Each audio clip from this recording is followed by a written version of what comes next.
So I would like to welcome everybody in the next panel. To maybe first introduce myself, my name is Lukas Harustiak. I'm a partner in Flashpoint Secondary Fund. And I would like to introduce a panel on marketplaces. The name is How to Ace a Marketplace. And I think we have the best say experts on that area, on this marketplace itself. So I would like to welcome Stefan Batory, the co-founder and the CEO of Booksy. I would like to welcome Stas Matviyenko, the co-founder and CEO of Allset. Bialo, the CFO and board member of DocPlanner. Hi, everyone. And Josh Crossick, the chief product officer of Preply. Hi. So before maybe we would jump into let's say the topic itself, and the whole topic is about how to ace a marketplace. So we will go into the detail, but maybe just for the audience, in case some people just don't know what your particular businesses are doing, it would be great if each of you could maybe give let's say 2 words about your particular business. So if maybe we can start with Stefan. Thanks, Lukas. Hi, everybody. So here at Booksy, we are making appointments easy, and we are building the beauty marketplace that's SaaS enabled. Thank you. Then Stas. Hey, Lukas. Good morning. I represent Allset, and we connecting people who want to get out and get a quick bite nearby to fix their lunch cravings, and restaurants who are happy to provide that service free of wait for busy people like we are. Thank you. Peter? Yeah, so DocPlanner is probably the largest healthcare marketplace outside of China. We do about 80 million bookings, 80 million in traffic per month. But funny enough, we do charge on the SaaS side, on the software side. So it's a marketplace backed SaaS, you could say. Thank you. And Josh, about Preply? So Preply, we're shaping the future of effective learning. So we match students and tutors to learn languages. And then we also have a platform through which they learn once they've found their perfect match. Thank you. So as you can see, it's a wide, diverse collection of marketplaces around various products and services. And maybe a background to this topic is that in the secondary fund and also in Flashpoint in general, we have over the years looked at a number of marketplaces. We have been fortunate to invest in 3 of them. It's Booksy, Allset, and Preply that are on this panel. We have not invested in DocPlanner, or not yet, but we have looked at a number of businesses. And what was really interesting that, when you say marketplace, it seemingly is a simple business of effectively creating a meeting place where happens some kind of exchange of service or product between supply and demand. And that this meeting place is online, which should make the exchange more efficient. But when we actually looked closer at those businesses, we realized that there are many nuances in terms of how the product is defined, whether it is just pure marketplace or any additional services, how it's actually executed in terms of, let's say, geographical expansion and the sales and marketing, but also how then it is monetized itself. And it really struck us, and hopefully I can say this, we actually looked at Booksy and Preply almost at around the same time. And when we did the kind of quite the analysis, it was really interesting that Booksy and Preply in particular were almost the complete opposites on many of these points. Yet both of them are very, very successful marketplaces, global leaders in their niches, right? So this is what we thought that it could be an interesting to basically discuss this, right? Because there are, apart from just the pure decision of, okay, let's make this exchange of this product online is going to be more efficient. There are many other decisions that come in place that are actually defining the marketplace itself and its success. So in a way, it's almost like the discussion that should be around 3 main areas. It is like, what do you do? How do you do it? And how do you monetize it? So in terms of what do you do, it's the definition of the product, right? So obviously interplay between the the size of the market and being relevant. If you try to be everything for everybody, you may risk to be the opposite. And then also about the product goes, are you providing just a pure marketplace, or are you providing any ancillary services? And why do you need to do that? Is it one supporting the other? Where does it start from? Does it start from the services or from the marketplace? So maybe again, if I could ask Stefan to start on that. Well, the beauty industry is very particular, and we tried to copy the marketplace blueprint when we first launched it in 2014. And we tried to do it just like any other marketplace does it, like acquire consumers, drive the traffic to the providers, but it didn't work out. And to make long story short, the main reason for that was that there was a very high loyalty factor, and 60 to 80% of appointments come from existing clients. And it's not like FMCG where like you see an ad, you click on it, you order something, you buy something. So we very quickly realized that we have to be provider first and SaaS first, and on top of that, mobile first. And I think that was a crucial point that kind of set the tone for everything else that we are doing. So I would say this is probably the most important thing, like to decide whether you are supply first or demand first, because there is always the chicken and egg problem you need to solve when trying to build a marketplace. And in our case, it was supply first. Great. Peter, I think you went through a similar journey in a way in the in DocPlanner. So maybe if you could jump into that as well. Yeah, we've got a long product evolution. I think we've been around for 10 years. So initially we started actually with, you could say like a classified model, so a Yelp model basically, where we listed all the doctors on the marketplace, right? In many countries they're publicly available, and other times we have to crawl clinic websites and compile lists of doctors from various sources. And we started to get a lot of patients looking for doctors hitting our website. And the first kind of way of kind of hacking the system was have them leave opinions about those doctors that they actually knew. And that started generating a lot of content for us, user-generated content. Once opinions started appearing on the marketplace, doctors started showing more interest. Yeah, and it sort of started snowballing. And over time, the traffic really took off, the usage really took off.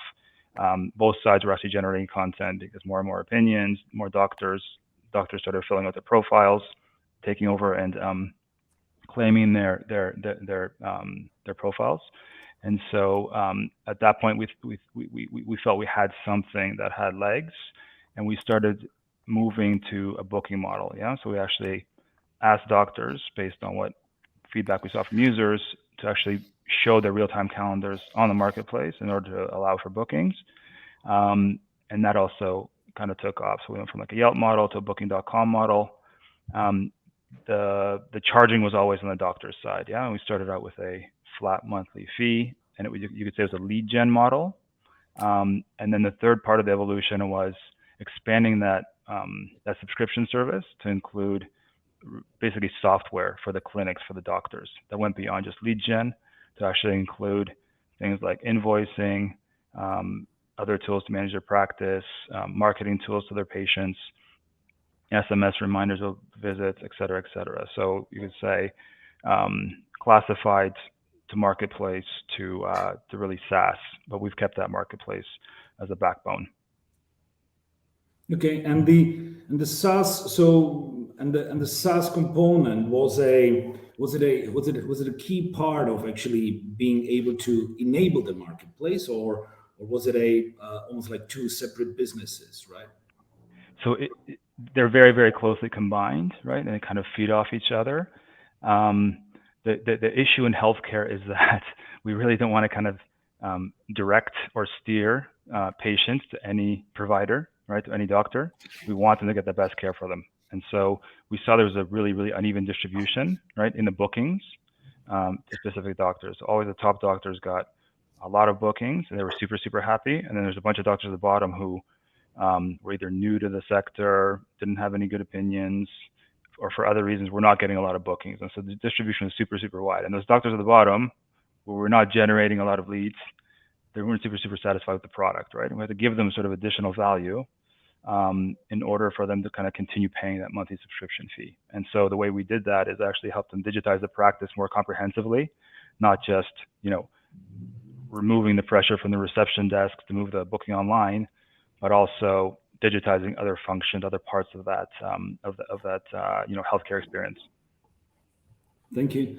And Josh, you are a e-learning, or let's say language learning marketplace. And again, then in terms of e-learning, one can define many different things. So you have specifically focused on language learning. So what was your, let's say, thought process and decisions on this? And is this basically something that you set up front, or is it a iterative process that you see things work and then add more things? Yeah, sure. So we started, and some of this predates me. So I'm telling Kirill and Dmitry, our co-founders, stories to some extent. But actually, a lot of this started with language learning. It started with an insight that the best way to learn a language was with another human being, and you could spend a lot of time playing on apps, but at the point where you really were committed to learning, only a human being could actually do that. And that's still the case now, 10 years later, that's the threshold moment that people need to get through. But it's not always easy to connect locally. So the big Preply insight to start with was actually creating a global marketplace of students and tutors. Whereas traditionally, if you wanted to find a language tutor and you wanted to do it face-to-face, you'd need to find someone in your local market. Whereas once you open that out globally, you can have much more price differentiation and you can have much more access. So finding all of the different languages that you might want to learn in one city at the right price point is very difficult. So that was the first insight, and that took Preply down the actually very similar classifieds type path. Yeah, started out as pure listings. So just simply find a tutor and connect directly. And we're starting to get traction there, but then the threshold moment for Preply was similarly that moment when Preply decided to really take ownership more of scheduling, payments, and actually making the lesson happen. And that's a path that we've consistently followed. Now we have a video platform where you have your class. Now we have a curriculum where the teacher can choose whether they teach according to our curriculum or whether they teach their own. And all of these layer on top more services with the marketplace as the backbone still. So we went from this narrow starting point, global marketplace, and then out to a full service solution over the course of the 10 years or so that Preply has been in existence. Thank you. And Stas, for you, it's more about product differentiation, right? Because it's ordering of food. There are multiple different services. So it's how did you choose your niche in that sector? Yeah, food market is really super diverse, and it was really hard to figure out at the first point where to start, how to start, where to focus. So eventually we launched in a few cities, like one city in San Francisco, and we tried out 12 different restaurants and see where we'll see some traction. It was focused in busy areas, mostly financial areas, because 6 years ago when we started, people were still mostly working in the offices and were mostly having a lifestyle of getting out for their lunch somewhere nearby. And all the companies in the food industry were mostly focused on delivery. I would say 99% of their business was only delivery. There were no even an option for delivery companies to choose pickup 6 years ago. So we decided to focus on options for people where they can get out and get their meals ready without any wait to serve their kind of fast-pacing lifestyle.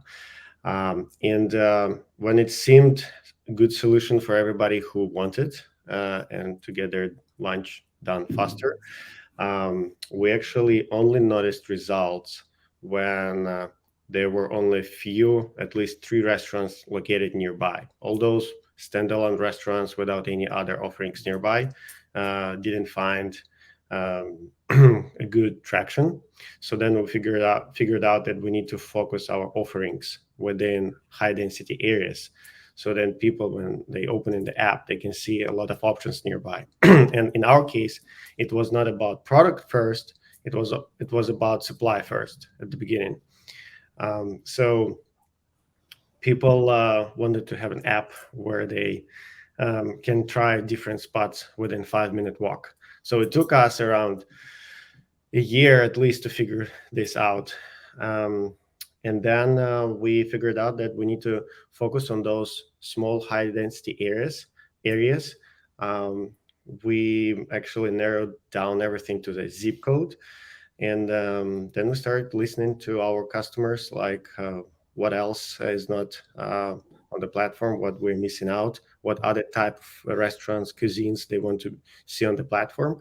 And then as soon as we noticed that this zip code have enough players, supply, then we started seeing really good traction in terms of the customers that been growing really nicely there. So then after we figured that out, we had picture of the ideal territory where we have a lot of restaurants, a lot of activity from people, like financial areas. And then we started simply replicating them, expanding them to different cities or other different areas within the city.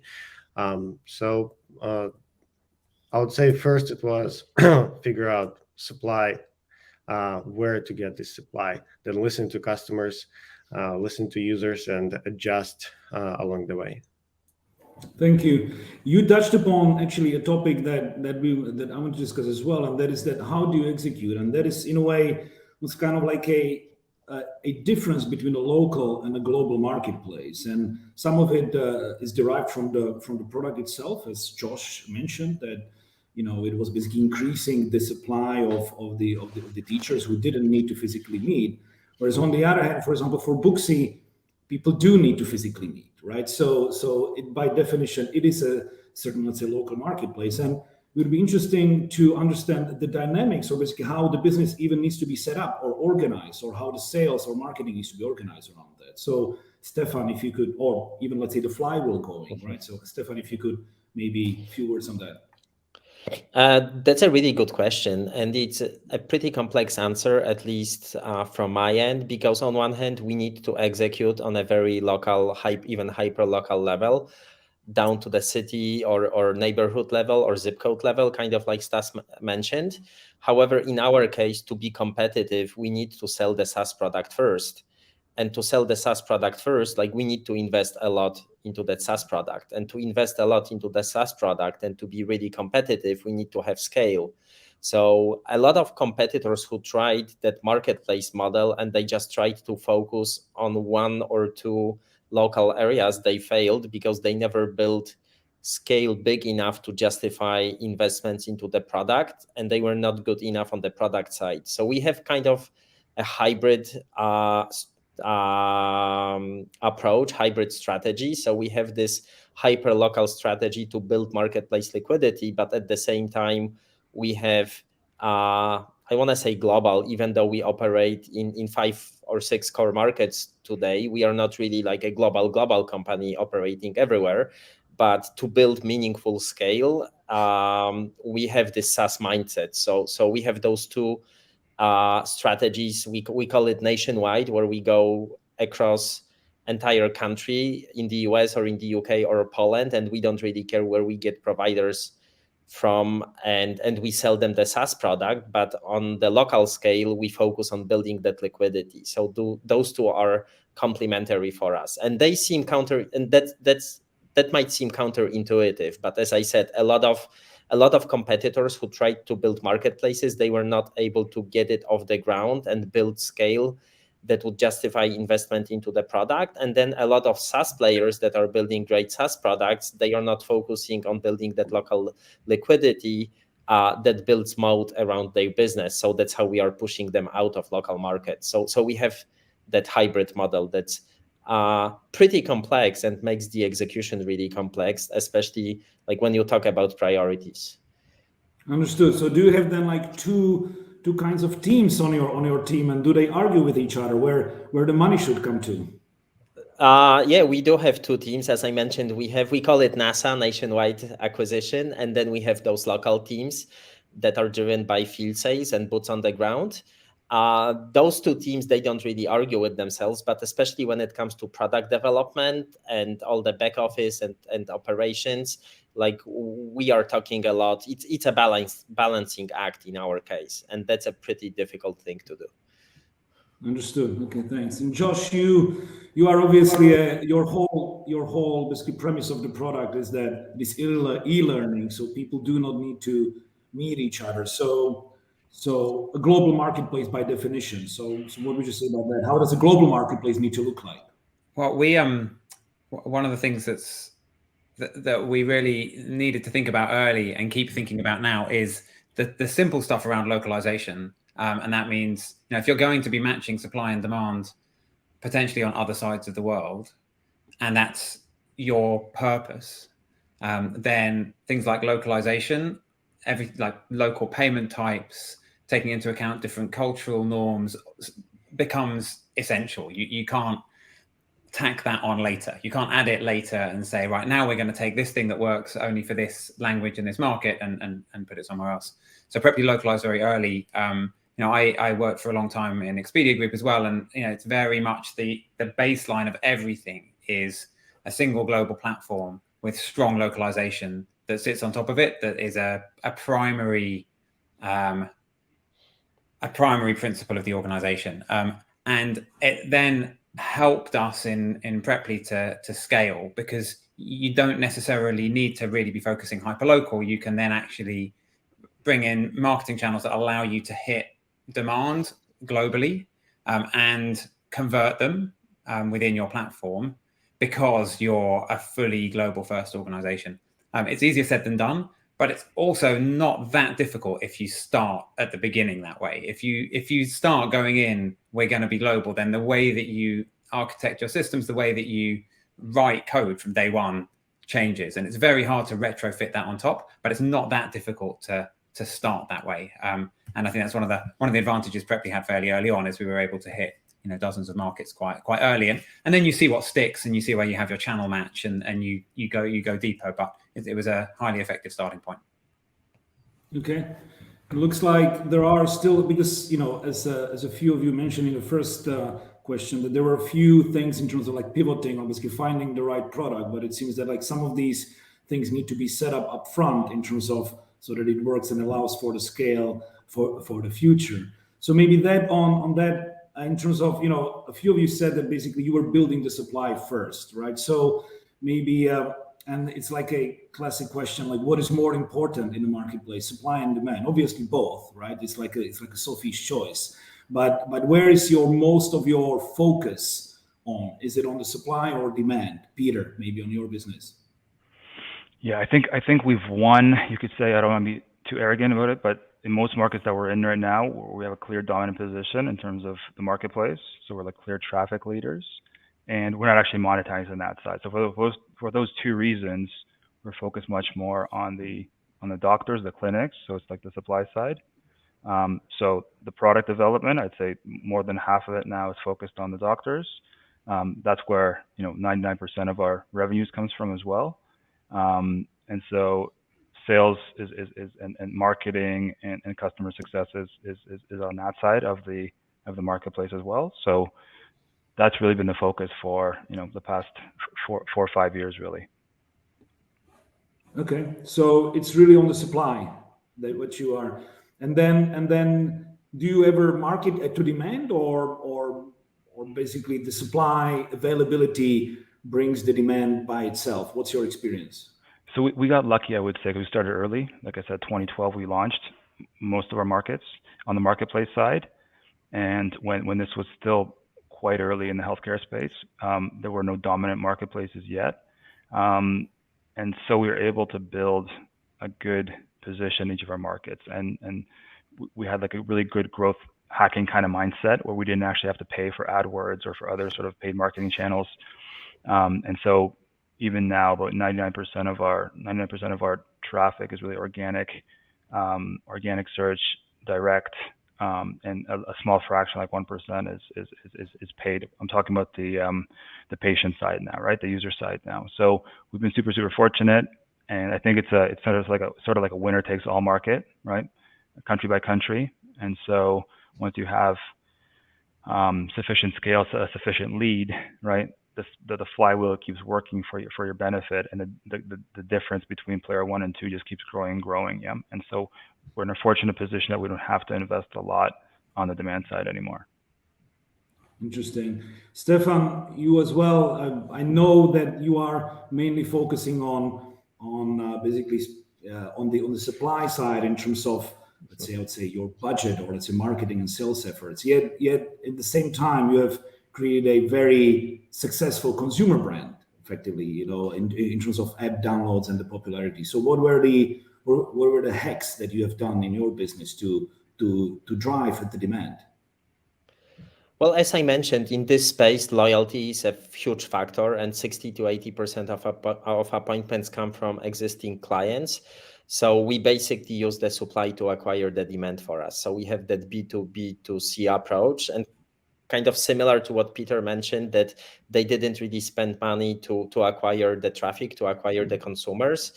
We are also doing that organically through the supply. So we are building that consumer brand by providing a software platform to both the providers, and then they push it to their clients.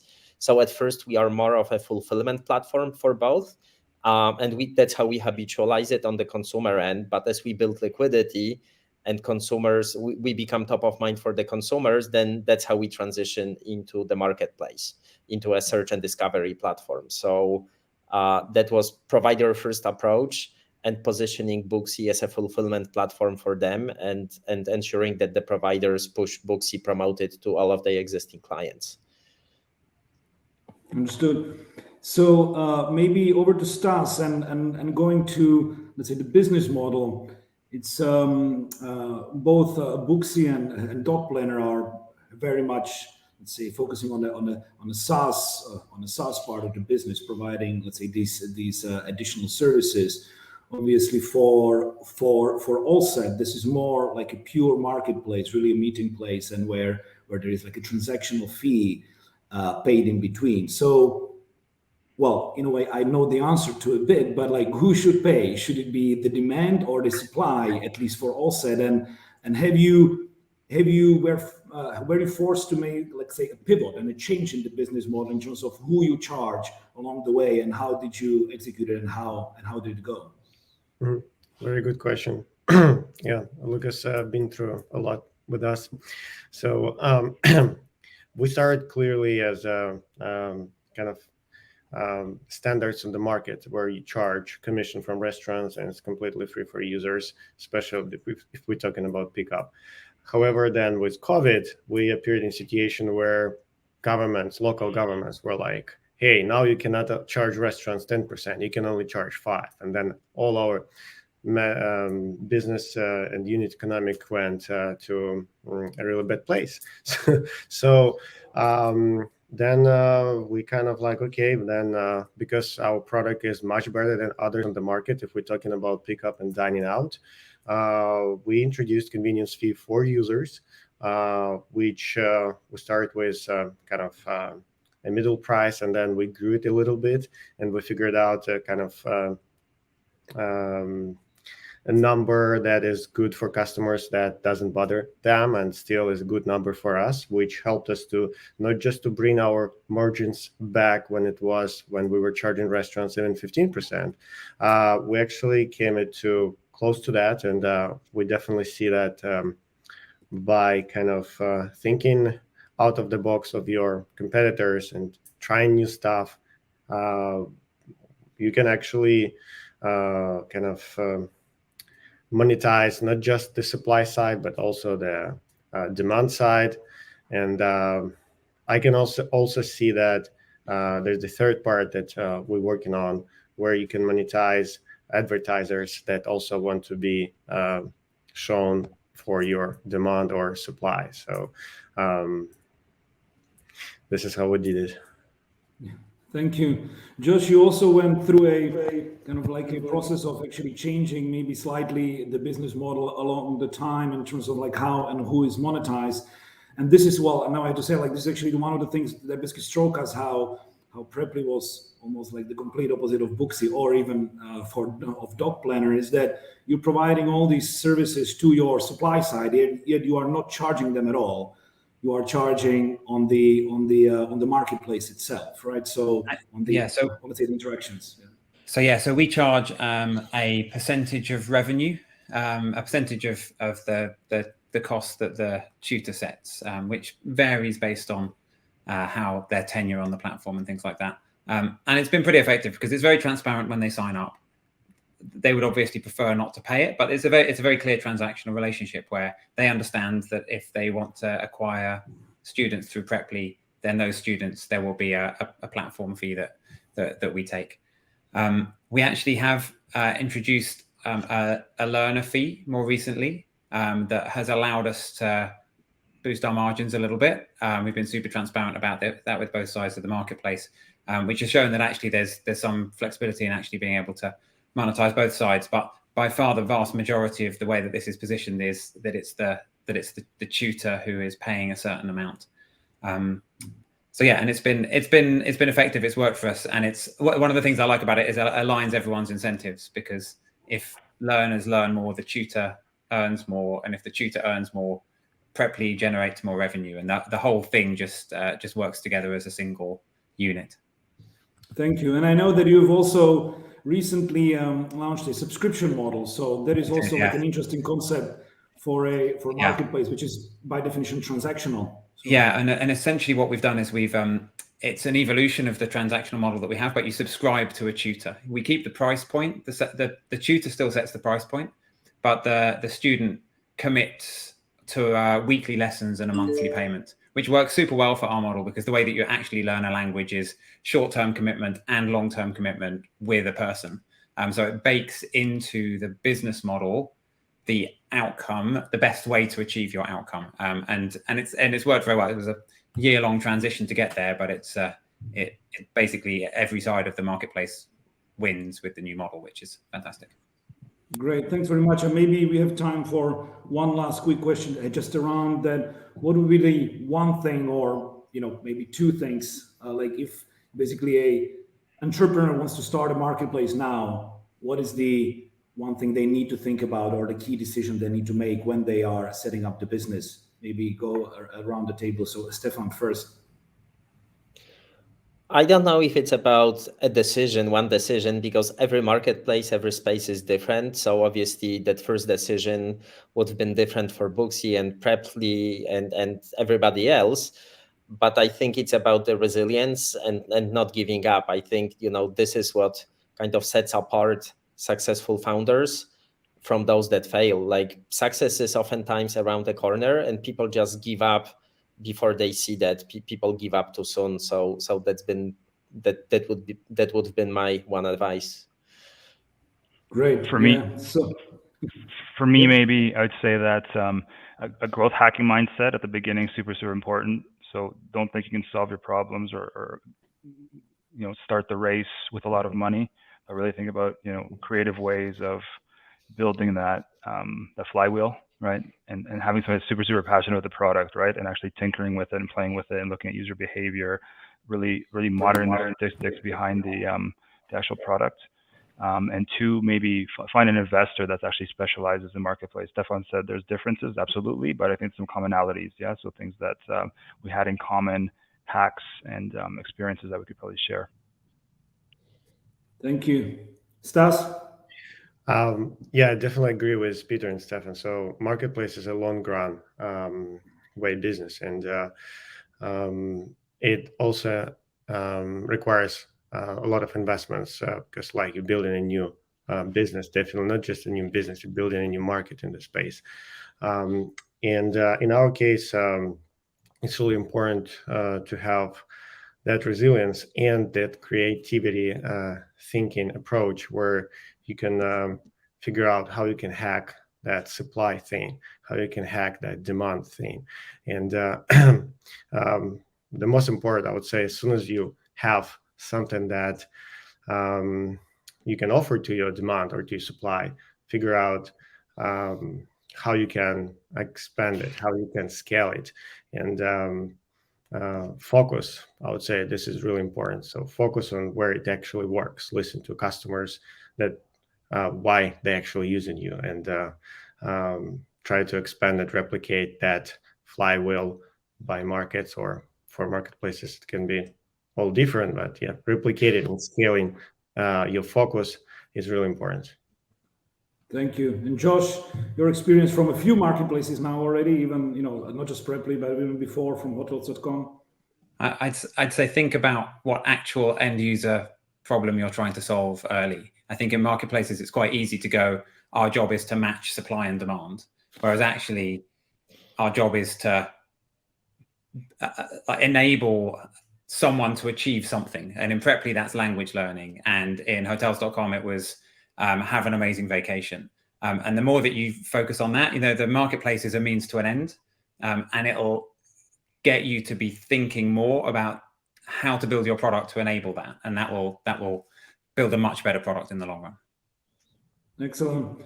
Thanks very much. I think we ran out of time. We even actually went a little bit over time, but it was a very interesting discussion. Thanks very much, everybody, for your time to join our SummerSaaS program and participate in our panel. Thanks again, Stas. It's very early for you, so really, really thanks for that. So that you were able to join. Thanks very much, everyone. Thanks, everybody. Thank you. Bye.